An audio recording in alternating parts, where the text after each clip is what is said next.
Second Avenue. So it looks like they're picking up debris, evidence, bomb fragments, anything that they can find, maybe parts of the RV that would lead them to. Alrighty, guys, this is News Now. Preston, Nashville just heard latest. Human remains were found in the explosion. Leaving the area, let's listen into the folks out at the airport as they tell us the latest. I'm here at Nashville International Airport, where it is very, very quiet. As you can see, not a lot of travelers here on Christmas Day. A lot of them got their traveling done beforehand or after the fact. Look how but good we this did camera see is on from it. Fly Nashville that some flights were grounded temporarily due to some telecommunication issues. This, of course, because of the explosion that happened in downtown Nashville earlier this morning. But I spoke with some passengers who said they didn't experience any delays. Their phones are not working, so they're having trouble with that, but they don't know if they have any delays until they arrive at the terminal, or if they see it up here on the big board. But I spoke with one man who worked for American, and he said they didn't experience any delays necessarily because they had gotten all of their flights out of the way before they grounded the planes, but they were experiencing some computer issues. They had to handwrite some receipts and handwrite some boarding passes, but other than that, there are some systems down, as you can tell, but it's just a very quiet travel day in general, so it doesn't seem like a whole lot was impacted. Reporting from here at BNA, Emily Proud, News 2. All right, thank you, Emily. Obviously some disruption out at the airport, but this is the key right here. This van is the key, identifying this van. And Alex, you have some information. Sure. My husband was in the military and deployed and had to inspect vans overseas, and he said he saw something to him that jumped out. Take a look at the front wheel. Look at the difference between the wheel and the wheel well. Then look at the back rear tire. The difference of the wheel and the wheel well. See how it's almost sitting on top of the wheel? He said that is an indication that is packed with explosives. You can see the heaviness of the back of the van versus the front. He said that is a telltale sign that something is packed in that van. That's something that they look for and are trained to look for overseas. It is 4 o'clock. Let's join those folks who are joining us, give them a recap of what's been going on since 6:30 this morning, really since 5:30 when the first gunshots rang out. There you see the timeline of the events that we've been covering all day long. 5:30 this morning, several rounds of gunfire, heavy, big caliber gunfire, was shot in the area of 2nd Avenue. It went off 30, 40 different rounds, 4 different locations, or 4 different times. Police officers arrived at 6 o'clock. They found a suspicious RV was spotted on 2nd Avenue, parked at 166 2nd Avenue in front of the AT&T building. About 15 minutes later, at 6:15, there was an audio warning, a countdown as it were, for people to leave the area. There was going to be an explosion in the area, and we believe the audio was coming from the van. Witnesses in the area said they heard it coming from the van and they left.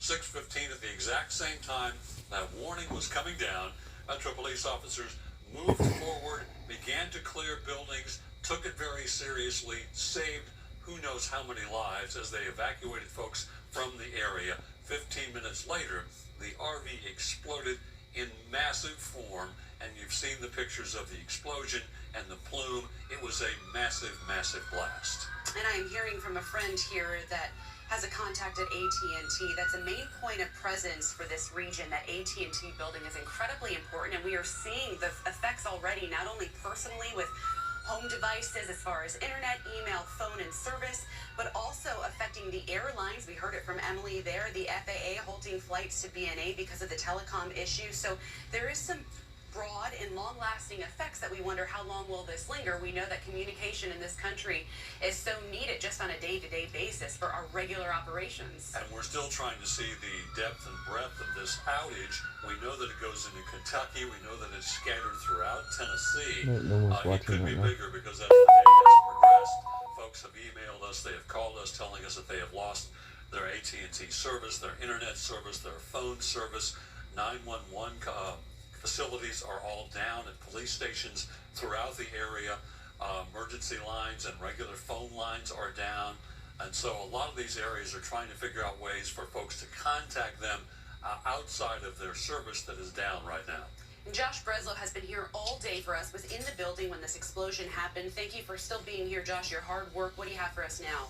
That's right. So we were inside the building. We were actually on air when all of this happened, and the building just started shaking. Now And it someone seemed just like showed one of the up. lights in the studio was actually about to come down. So as for this morning, we've shown you a lot of different video here. We've been showing you video from inside the lofts at 160. That is right near the blast scene there at 2nd and Commerce. So there's extensive damage to that building there. A lot of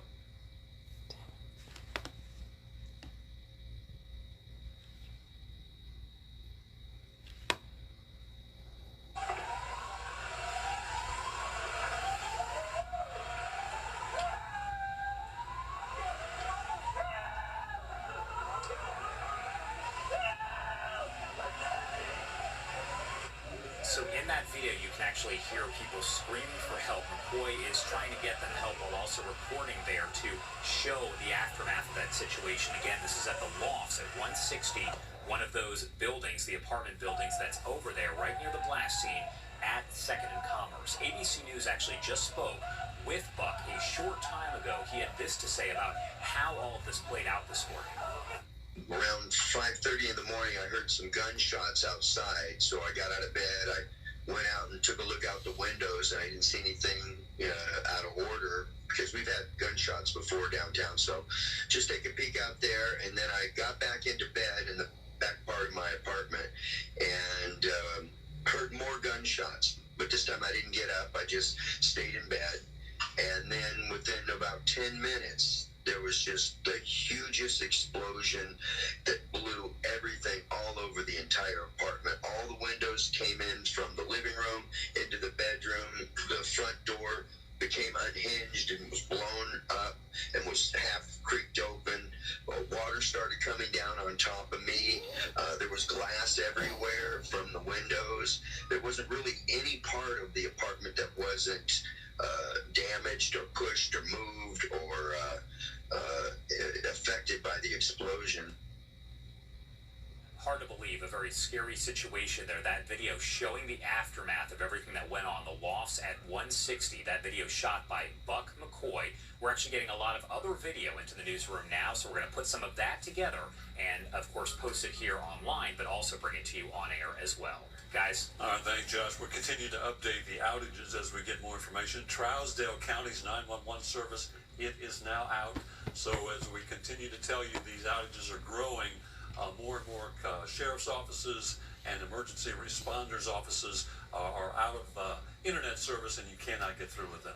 All right, Maya Owens is standing by her. She is not too far from where the blast took place. Maya, what can you tell us now? Well, Alex and Bob, it's hard to believe what we're seeing now. Very calm scene, especially when you look back at what Josh just showed. I was listening to that video. It's completely devastating to hear that this is now the scene. A very calm, I'm going to step out of the way here so you can see not much going on here in terms of amount of people here. Just a couple of minutes ago, I saw Metro Search and Rescue leaving this area, headed towards the Donaldson area. I also saw a couple of fire trucks leaving this area again. But take a look at this. You can see large pieces of debris out here scattered across the street. A couple of hours ago, AT&T crews were out here, and they were kind of circling a sinkhole in the ground. I know a lot of people have been questioning their service.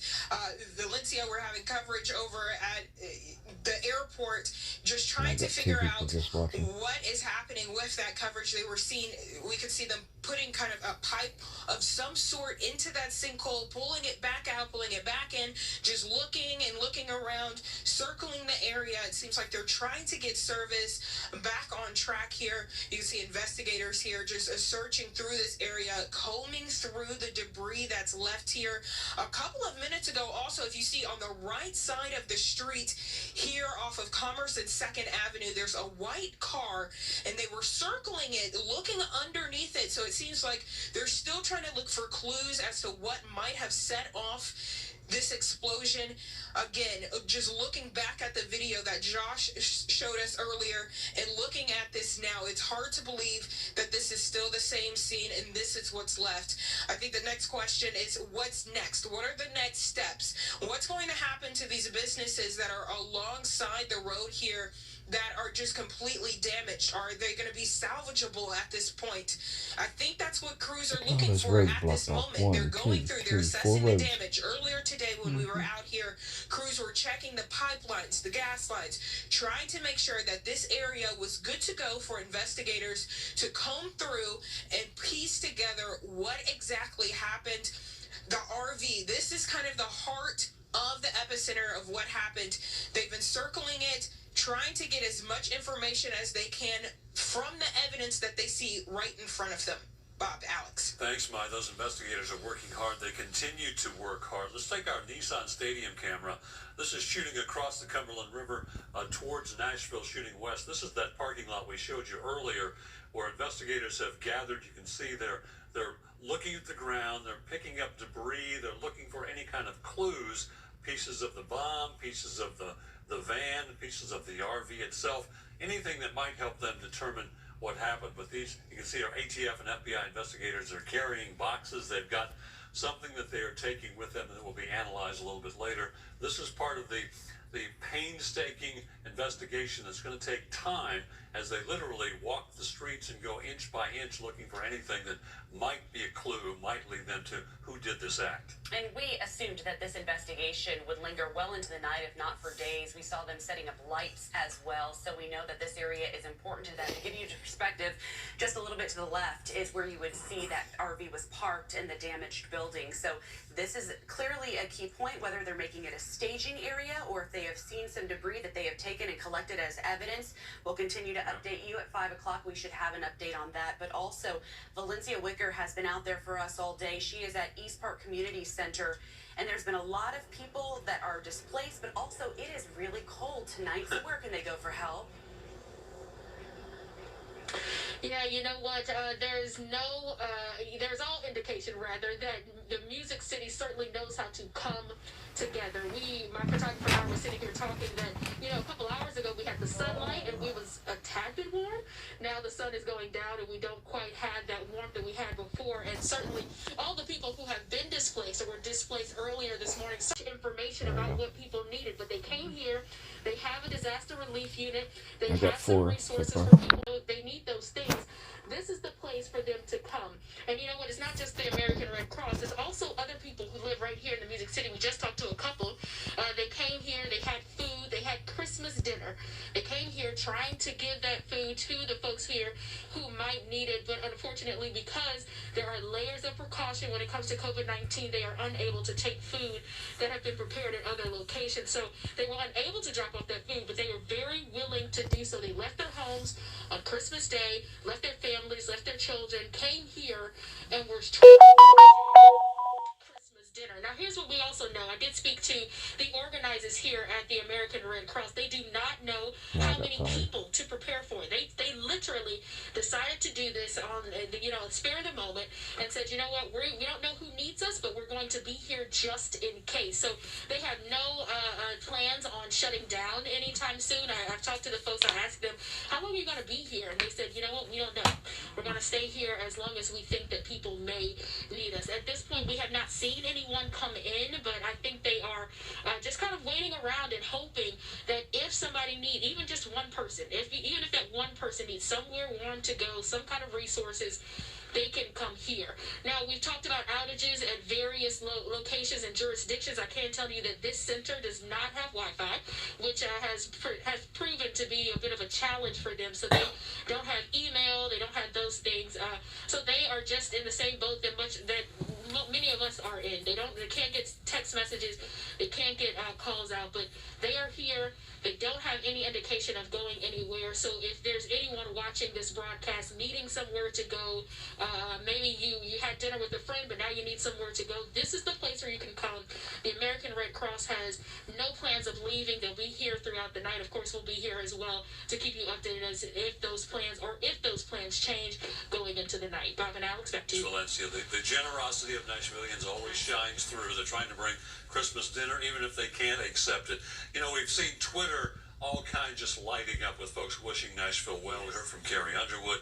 Russell Crowe is sending Nashvillians a message, says reading about Nashville, thinking about all the golden-hearted people of the great state of Tennessee this morning. So we're on everybody's radar across the nation as people try to wish us the best as we recover from this massive explosion. And there may be more needs to come. Yes, they did confirm that Channel 4, which is the other local news station, they did confirm it. I'm waiting on this news channel to confirm it. Standing by for a 5 o'clock update, Chelsea, but what can you tell us now?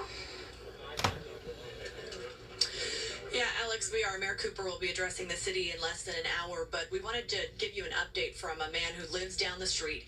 We've been talking to him all day. We've shown you some other video of him and his dog that were outside when that explosion went off. His name is Robert Chapman. We're going to show you some video from inside his loft that he just sent us a few minutes ago that shows when that explosion went off. You can see there's two front doors that have Christmas wreaths on them. They blow open. He and his dog rush inside. Luckily, they were okay. You're welcome, Captain Kurt. With their family. He says police told him a few hours ago when he tried to take his dog outside again to use the bathroom, they needed to either evacuate the area or remain sheltering in place for the next several hours at least. He just texted me a few minutes ago, said the FBI is out there on the street outside of his loft examining the area. They have tape measures out. They've been taking photos, and now they're setting up lights out in the street, foreseeably for the long investigation that's going to continue here throughout the night. So we'll be at the staging area. Again, Mayor Cooper will be addressing the city here in less than an hour at 5 o'clock. Alex. All right, Chelsea, thank you so much. Let's head over to the News 2 Alert Desk and Josh Breslow with some new information. That's right. So we've been getting video into the newsroom all throughout the morning from surveillance cameras, the videos that show the moments the explosion happened, caught by several businesses in that area near the location of 2nd and Commerce, where the blast did occur around 6:30 this morning. Take a look. This video just sent to us by Matheson's. That's over on 2nd Avenue, just past Commerce, pretty close to the site of the blast. As you watch right there, it hits 6:30 on the clock. The explosion happens and debris flies everywhere. It's pretty quick, but it happens right as that clock does hit 6:30. We've looped this video, so I'm hoping in just a few seconds it'll show up again. But you actually see in the video somebody running what appears to be away from the scene of that. This is from Matheson's over on 2nd Avenue, just past Commerce Street there, so pretty close to the site of where the blast happens. It hits 6:30. You're going to see it in 3 seconds here. Watch very closely as the explosion does happen. Debris flies everywhere. You see like what looks like a boom or a flash of light, and then the explosion followed by a lot of debris. That's just some of the video that we're getting into the newsroom right now from different surveillance cameras in the area. That one from Matheson's. As we get more information and more of that video, we'll of course bring it to you right here from the News 2 Alert Desk. Guys. All right, thanks, Josh. Yeah, we've been talking about the city is filled with cameras, and we're going to be seeing more and more of this video as it becomes available, as investigators get hold of it and decide what they can and cannot release. As individuals with their own home security systems can and post a video of what they've seen, like we saw with the doors being blown open in the gentleman's townhome. There's going to be a lot of different angles. There's going to be a lot of stuff for investigators to use to try to solve this crime that will be very helpful. So if you have anything like that, please call the FBI, and any information could be very helpful. All of these videos, the intense sound, the shaking, the screaming, it really does put you right there and give you the power of that thing. And you can feel the shaking through the audio that we're playing for you. This is just one of the vantage points. Not only do we have this, what we played you, what we think is that gunfire. You know, there's been some speculation and some questions. Was there actually gunfire, or was that a recording that was also being played out of the RV before it exploded? Of course, these are all questions we're waiting to hear the answers for. Hopefully at 5 o'clock we'll be able to tell you more. But it is amazing to think on this Christmas morning that 3 people had minor injuries taken to the hospital, and 2 police officers, while they sustained injuries, are both supposed to be okay. One was knocked to the ground. The other has some hearing loss. We are hoping that that is temporary because they were so close to the blast. But it's amazing that we heard from Don Arrows, Metro Police, earlier today that was saying that at this point, no casualties, no one was killed in this blast. We do not know about the person that appears to be in the driver's seat of the RV. We're waiting to hear more about that. But thankfully, you know, not that loss of life that could be with such a massive explosion. And we're looking at this video, And as terrible as this video is, can you imagine what this scene would have looked like if this had been 6 o'clock in the evening next Tuesday? Yes. When the streets filled with traffic, when the businesses are filled with people.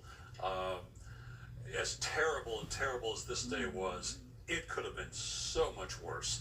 You have to Okay, just Preston salute signing the off. first responders for clearing out these buildings. They did just a terrific My job. daughter said it was human remains.